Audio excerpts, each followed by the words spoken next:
Winter SBC is right around the corner. And KEHS takes a look at spring arts events. Hello and welcome to KEHS. I'm Lauren St. Paul. And I'm Galen Gray. Thanks for joining us on this edition of Night Vision News. There have been a lot of action and lots of wins for the EHS winter sports teams this season. Here's the sports reporter Harrison Holmes updating you on teams and how they look going into SBC next weekend. Whether it's on the field, the court, the mats, or in the swim lanes, all athletes at Episcopal are getting ready to compete at Winter SBC. I went around Episcopal to find out what students were most looking forward to. Ready for some basketball. Soccer and basketball. Soccer got that faux Pete. I'm excited for swimming. Huge swim guy. I think they're going to take home the gold this year. Looking forward to see our number one state champ for 195 pounds, Jack Sednick, tear it up. I think they're going to get their 4-peat. Sam Randall is really good, and I look forward to watching him swim. I also got to interview Coach Jens on his thoughts going into basketball SBC. We're undefeated in SBC play. We'll get a bye in the first round of SBC. As much as we talk about individual players as scoring, rebounding, assisting, different things of that nature, we believe our success comes from the entire embodiment of the team. Our defense dictates what we do and how we do it, and we try to play as much egoless and selfless basketball as we can possibly play. Anyone can step up and give us success and be the person out front with success, but we all know that it's the embodiment of the team that gives us the success that we have. We play for one name and one name only. That's the front of the jerseys. That's why we don't have names on the back of our jerseys or anything like that, because we want to play for the greater good in the bigger picture. This has been Harrison Holmes with KEHS News. Another arts event and rehearsals this semester is the student choreographed spring dance concert. Here's my co-anchor Galen Gray on news about the upcoming performance. How many pieces are you in for the upcoming dance concert? I'm in 3 pieces. Which pieces are you in? I'm in Elena Kokonos', Samantha Ho's, and Annabelle Maples.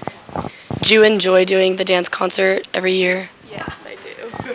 Since this is your 3rd year choreographing, how do you compare this year to others? Do you like your piece more than last year or less? Well, every year is a challenge for whatever reason. Maybe you get a certain number of people or a small group, but I'm really excited to choreograph, and I always have a really good time with the girls who are in my piece, and we always do our best, and the piece comes out really good every time. How many choreographers are there in this spring dance concert? The spring concert that's student choreographed has 16 choreographers this year. And what types of pieces are they producing? All sorts. There's 2 different contemporary style dances. There's also a little bit of jazz funk, and we have a hip hop piece by our senior Noah Prophet, as well as a little bit more traditional jazz. What is the theme and name for the spring concert this year? The theme this year was titled by our senior Lily Cohn. It is called Reconstructed, and she came up with that title as kind of the process of the theater's been under construction for the past couple of years, so we've been out of the theater, and this is finally, we're back into the Underwood. We're very excited about that, so that's where the title comes from. Thanks, Galen. Can't wait to get back to Underwood Theater for that performance. The 2019 Grammy nominations were announced in December, and the award shows this Sunday. Here's my co-anchor Lauren St. Paul with the insight on what our Knights think about this upcoming event. The nominees for Record of the Year are I Like It by Cardi B, The Joke by Brandy Carlisle, This Is America by Childish Gambino, God's Plan by Drake, Shallow by Lady Gaga and Bradley Cooper, All of the Stars by Kendrick Lamar, Rockstar by Post Malone and 21 Savage, and The Middle by Zedd, Maren Morris, and Gray. Who do you think is going to win Record of the Year? Well, I definitely think Cardi B has a really good chance, and then you can't count Post Malone out either. So between one of those 2. I don't really know any of the other people, so I think Post Malone's going to win with Rockstar. I think Cardi B's I Like It album will win Album of the Year because she's a new and upcoming artist who's gained popularity really rapidly, and I think the Grammys will reflect that. Who are you excited to see presenting? Well, Alicia Keys is going to be the main presenter, and I'm super excited to see all the different outfits that she wears. So who do you think is going to win Record of the Year? This is Lauren St. Paul with KEHS News. Thank you, Lauren, for that absolutely amazing report. I can't wait for the Grammys and to see who wins. If you've ever questioned what's going on in the new Innovation Lab, Craig Choi has the details. Hey guys, I'm here today in the new 3D printing lab to find out what clubs and school activities are going on in EHS's newest technological facility. The 3D printing club is helpful for many different reasons, for creating things for classes, or just things that you may want. For example, I made a Kirby statue for Super Smash Bros. Club. You can also create different things that you need at home, or just something you want. We were then told the processes that go into 3D printing and how to print certain types of objects. In order to 3D print something, you have to do a couple different things. You can get a build that you may want off of Thingiverse.com. You can size the build however big or small you want it on the software, and then once you're finished, you can put it on USB and plug it into the printer, and before too long, it'll be built. Lastly, I wanted to know what students think is the best part of this new facility. I really enjoy hanging out here. It's a good group of people to hang out with. It's a good time. I enjoy printing either useful objects like the speakers, and then printing like characters from a video game. It's just an overall really good space, and I enjoy using it a lot. My favorite thing about this lab is that just coming here, wanting to make something, and then walking out with it the next day. I like coming in here also because it's a place just to sit down and think. It's nice and quiet. My favorite part of the lab is being able to create anything you put your mind to. That's all from me. Back to y'all in the studio. It sounds like amazing things are going on there. Thank you, Craig. Now here is a reporter, Alex Diaz, with a report on the club with the largest membership on campus, FCA. Fellowship of Christian Athletes is one of the most active clubs at EHS. Here's what Coach Fox has to say about what FCA means to him and what it was like to have Blake Fox come out to speak. FCA has been a special opportunity for us really to come together. We have speakers every week who share their faith and a lot of their story, what God has done for them. It's just encouraging. It's a refresher. It's a great way to start the day on Fridays. The fellowship has been awesome, really seeing our student leaders and how they'll go to breakfasts or have different Bible studies with younger students, and it's just been really cool to see how the student body steps up, and the number of faculty over the years has really increased, and that's been really cool just to see the EHS body come together for that. Blake Fox, I've known his journey because he's been in pro ball for 2 to 3 years and dealt with a lot of injuries and had a lot of hardship. So it's really cool for me to see him in a place in front of our students where he can share what God has done with his adversity, with his challenges. He's a great speaker and just very real.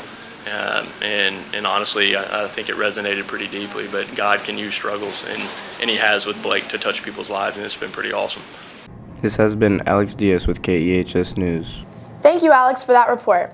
This has been an exciting year for EHS, with many new teachers joining us. Let's join Lily Masterson with an interview on Mr. Yildirim, a new math teacher. We had a lot of new faculty members join us this year at Episcopal. I spoke with Mr. Yildirim about his experience coming here to teach at EHS. I am from Turkey. I grew up in Turkey. I came here after college. I've been here in the last 17 years. I have 2 kids, an 11-year-old daughter, Rana, and a 5-year-old son, Yusuf. What classes do you teach, and which one's your favorite one to teach and why? I teach geometry and pre-calculus. I like geometry better actually because you deal with kind of abstract thinking, three-dimensional thinking. Tell us about the soccer team. Oh, it was a great experience for me. It was my first coaching experience. The girls worked very hard throughout the season, bad weather, good weather. It was a very good experience. We won almost half of our games, I think, and we won our last game. That was great too. Why did you choose to teach at Episcopal? Well, I knew a friend who knew someone here. They mentioned Episcopal was looking for a math teacher, and it's a great place to teach. And it is again my first year of experience in high school teaching. I think I made the right decision to come here. We're excited to see how the rest of the school year goes for Mr. Yildirim and the rest of the new faculty here at EHS. I'm Lily Masterson reporting for KEHS News. Thanks for that report, Lily. Now we go on to Spencer Sheps, who is speaking with Coach Grove about the new track. The old track on Simmons Field has been around for quite some time, and over the past year it has started to give in. So this past fall we started construction and there was a complete redo. Here's what Coach Grove thought about the old track. Well, we needed to do it. The old track had really lived its full life for us. We had resurfaced it one time. We actually went down all the way to the ground, went 4 feet below the track, pulled up all the concrete, all the curbs, everything, put in some root guards, put in a new substructure, and then of course we've got the new track. So it needed to be done. We were losing lanes, and so now we've got a full 8-lane track and we're ready to compete. Coach Grove also shared with us some new features the new track will have. We actually expanded it on the far side of the field, so on the Avenue B side, we actually can run 100-meter sprints in both directions during competitions. It's going to help meets move faster. Just going to be a great thing. We've also put extra places in for hurdles. We could actually host a collegiate meet if we wanted to. We've got all the markings on the track now to be able to do that. It's a great structure. The gentleman who put it in, the company, his name is Bynum. The gentleman who actually installed it had just come from the University of Oregon and Florida State, and we have the same track that those athletes train on. Now the track is ready to be used for practice and competition for the upcoming spring season. This has been Spencer Sheps with KEHS News. Thank you, Spencer, for that update. Let's join Julius Young with a look at the Super Bowl commercials from last Sunday. Today I'm going to be interviewing people around the Underwood Student Center to see what they thought about the Super Bowl. I felt like it was a really bad game, and that I would have liked it more if it was Chiefs versus Rams. The Super Bowl this week was pretty weak, not gonna lie. The commercials were pretty good. I like the Travis Scott, the halftime show. That was lit with SpongeBob. You know, they were going off. They were going off where he came in. You know, right in the middle of the field. I love that. That's about it. The Saints should have been in the Super Bowl because they were robbed by the referees when they played the Rams.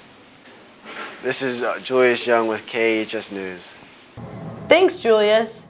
If you're wondering what to do this week in Houston, Texas, this is Jack Matthews with the answers.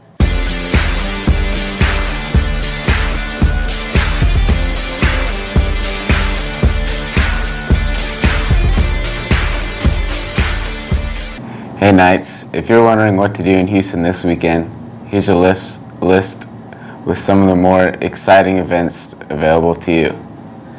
People of all ages can attend the 2019 Monster Jam hosted at NRG Stadium. It'll definitely be the craziest and loudest events happening. Also, our Houston Rockets will be facing Russell Westbrook in the Oklahoma City Thunder on Saturday at the Toyota Center. Go support the Beard and the company. If you're interested in dancing, the national Danish performance team will be coming to Discovery Green to perform for a free audience on Saturday, February 9th. You could always take the family to the Houston Fire Museum. It's free for the kids and fun for everyone. If your kids enjoy Sesame Street, join Elmo and the crew over at NRG Stadium for some good entertainment. Well, that's all we have this week on Night Vision News. I'm Lauren St. Paul. And I'm Galen Gray. And from everyone here at KEHS News, thank you for joining us. Go Knights!